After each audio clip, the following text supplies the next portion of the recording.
ఇవాళ ప్రజలు గులాబీ జెండాను కావాలనుకుంటున్నారు. కేసీఆర్ గారి పరిపాలన కావాలనుకుంటున్నారు.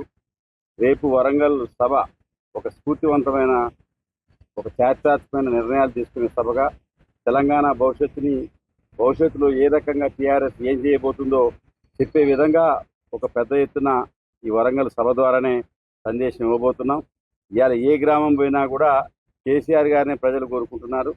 వీళ్ళు ఇచ్చిన హామీలు అమలు కాక ప్రజలను పక్కదారి బట్టి, రైతు బంధు ఎగ్గొట్టి, రైతు బీమా మీద స్పష్టమైన హామీ లేక, రుణమాఫీ ఎగగొట్టి, ఎస్సీ కార్పొరేషన్ నిర్వీర్యం చేసి, కేసీఆర్ గారు ఇచ్చిన రిక్రూట్మెంట్ తప్ప కొత్త ఉద్యోగాలు లేక, ఇవాళ రిటైర్మెంట్ ఉద్యోగులకు డబ్బులు లేక, కాంట్రాక్టర్కి డబ్బులు లేక, కమిషన్ ప్రభుత్వంగా పేరు తెచ్చుకున్న ఈ ప్రభుత్వాన్ని ఎప్పుడు పారదోలుదామా? ఈ ఎమ్మెల్యేల యొక్క నియంత్రిత విధానాల్ని ఎప్పుడు మరి మాకు ఈ పీడ విరగడవుతుందని ప్రజలు ఎదురు చూస్తున్న సందర్భమే తప్ప ఇవాళ కాంగ్రెస్ పాలన కావాలని ఎవరు కోరుకోవట్లేదు.